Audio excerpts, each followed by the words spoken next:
Alors, pour venir donner un aspect encore plus réaliste aux aplats, on va ajouter les ombres et lumières pour donner du volume.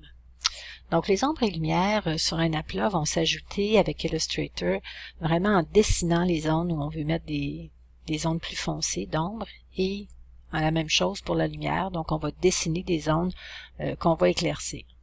Donc, moi, je vais dessiner avec l'outil crayon parce que c'est un outil qui est un petit peu plus convivial. Donc, je vais dessiner ici les formes que je vais avoir. Je vais pas trop sur le bord de mon aplat.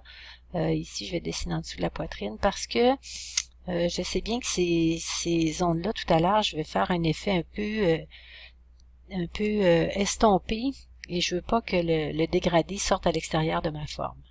Donc ici, je vais ajouter la couleur noire pour la partie d'ombre. Donc là, vous voyez, c'est très très foncé et c'est très net aussi comme découpe. Donc je vais continuer à ajouter mes zones ici. Donc je vais en ajouter une autre sur ce côté-là pour créer mon effet. Et avec la pipette, je vais aller copier les caractéristiques de remplissage. Je vais faire la même chose ici dans les manches. Donc je vais créer ici sur le côté.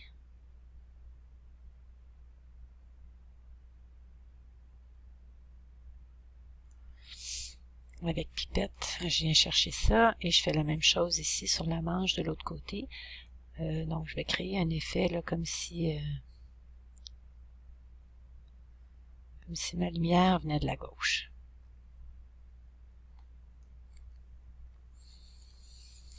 Donc maintenant, ce que je veux, c'est aller atténuer un petit peu l'opacité en fait de mes formes. Donc je sélectionne les trois ici.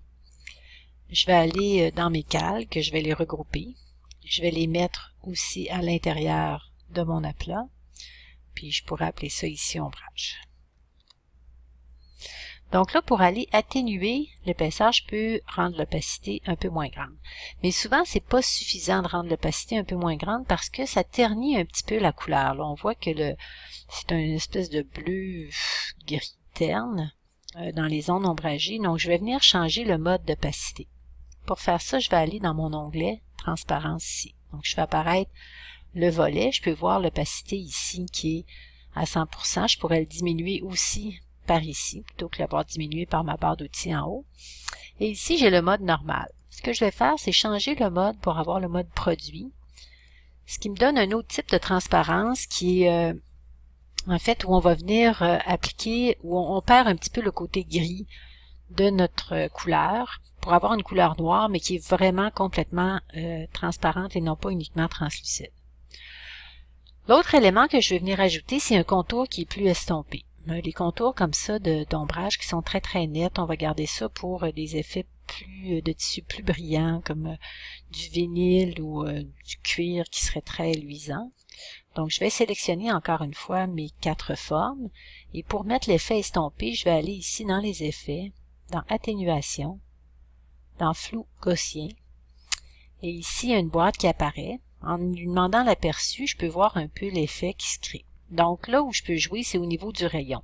Le rayon s'applique dans les contours, c'est des valeurs de pixels. Donc ici, j'ai 9,7 pixels de chaque côté ici de ma ligne. Pour être sûr d'avoir un effet qui est beau, je vais faire annuler. Je vais aller encore dans mes effets, puis je vais aller voir les paramètres de pixelisation du document. Parce que là, on est en train de parler d'effets qui vont être effectivement pixelisés. Donc ce que je veux, c'est une résolution qui est minimalement moyenne, à 150, où je pourrais avoir une résolution élevée pour avoir quelque chose là, qui est vraiment plus net. Si vous laissez ça à 72, vous allez avoir ici des dégradés qui forment des escaliers. Donc je vais faire OK. Je reviens à mon effet. Je vais aller encore une fois dans atténuation, flou gaussien. J'ai oublié de sélectionner mes formes. Donc, je reviens ici, sélectionner mes formes.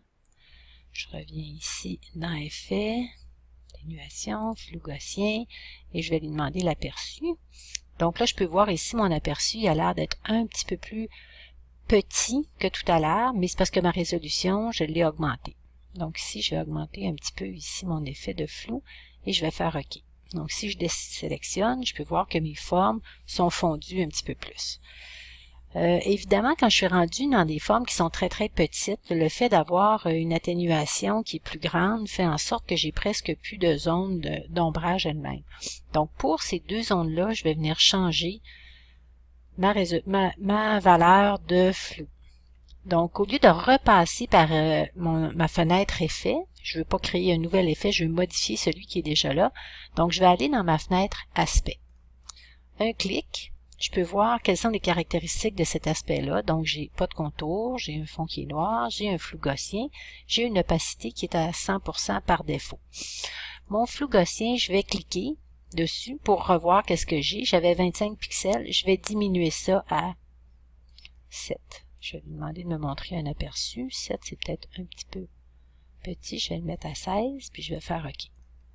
Donc, ça me permet d'avoir une zone qui est un petit peu plus grande là, au niveau des effets.